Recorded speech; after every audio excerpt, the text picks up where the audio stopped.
I think I bought it for about 15 quid and it's Gucci. Loving the Gucci. This is Clarissa. Like most young women, she lives for fashion. Well, to me, it's a way of expressing myself. I've always loved the creativity of it. You know, my job is very corporate. Working with the council is, you know, it's a great job, but it's just like there's nothing creative about it whatsoever. My normal life is quite boring. With a degree in fashion under her studded belt, you could say she knows how to throw an outfit together. But you are more likely to find her rummaging through a bargain bin in a charity shop than strutting down the high street. This is because Clarissa is a devoted follower of the ethical fashion movement. I'm the sort of person I like to be individual, and a lot of the stuff that is very, you know, like this is the new trend is here and it's gone, you know, whereas I could find a piece like something that I'm wearing now that I've had for like the last 10 years and it'll come in and out of fashion, something, you know, like a piece like that's a bit special.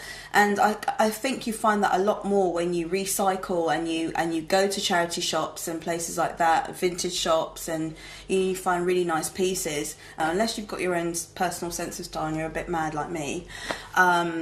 Yeah, you will go for the fast fashion culture because everyone does. Like even me, I'm guilty of it, you know.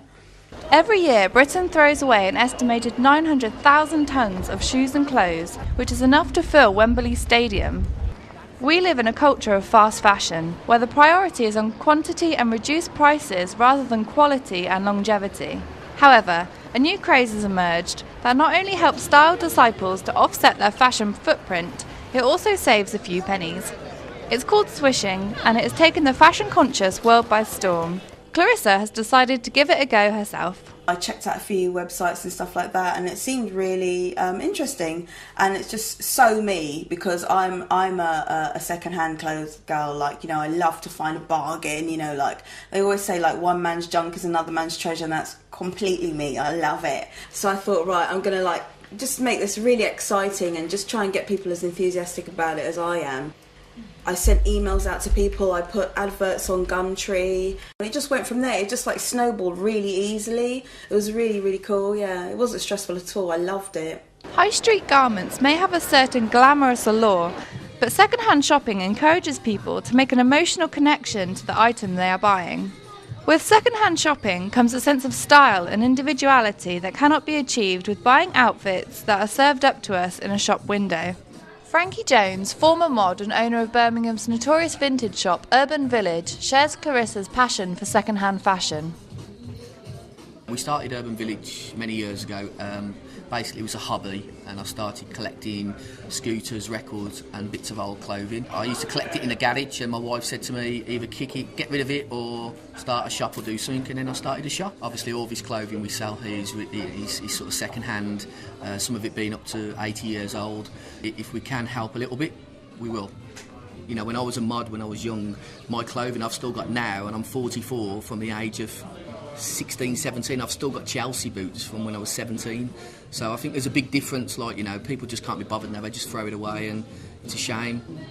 I mean, you're not going to find a piece of, I won't say any names, but a piece of clothing off the high street now in 30 years' time, it's wrecked. The colours fade, the stitching's poor, the quality of the material's not very good. So I think vintage is a way forward. Every garment bought second-hand helps reduce the amount of perfectly good clothing ending up in landfill sites, of which textiles makes up 12%. Of course, nobody is thinking of landfills when they take their second-hand bargains to the till, but we're happy to take the credit. Likewise, Clarissa's guests at her swishing party are not likely to be thinking of the ecological advantages whilst they're looking through the rails tomorrow, but that's all part of the fun.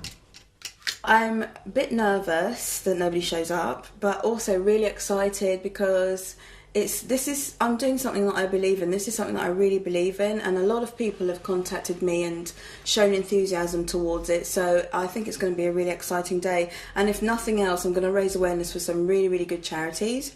It's the morning of the swishing party, and Clarissa arrives at London's Hoxton Apprentice armed with unwanted clothes and plenty of wine for her shoppers.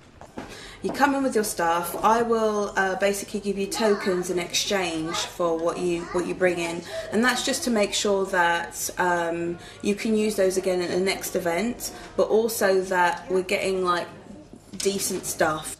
everyone gets a free drink, and then I'll just hang the stuff up, and people just go for it, just like swap their stuff, you know, swap it for tokens. They bring the stuff that they want to me, and I deduct the tokens from their total score. So if they've got any token value left at the end, they can use that for the next party.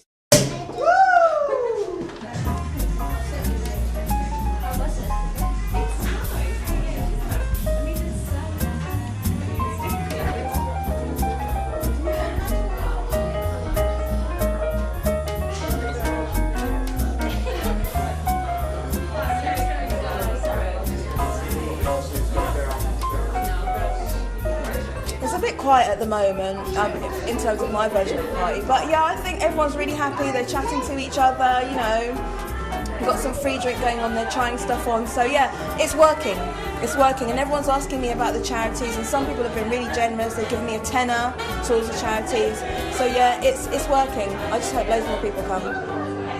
Clarissa is not a scary eco-warrior. She is a normal person with a normal job who chooses to make a difference by doing something she loves. Whether it's swishing or rummaging through a charity shop, all it takes is a little extra time and commitment to reduce your fashion footprint. Obviously, I haven't had as many people as I hoped I would have, but I mean, that's all part of it. It's my first time. I've had fun. I think people have had fun as well, and it's the first of many, hopefully. So, and there's lots of drink left, so I'm going to be happy tonight. Helping the environment doesn't have to be a chore. Attending a swishing party not only helps you improve your wardrobe, but it's also one step towards saving the planet. It's really like an easy way of helping the environment, recycling, and you may not be that may not be your main focus, but at the same time, at least when you look back at it like I do now, I know that I'm helping the environment by doing that. My normal life is like 1,000 miles away from like swishing and fashion and all the rest of it, but it's still in me, so like, you know, it'll always still be in me.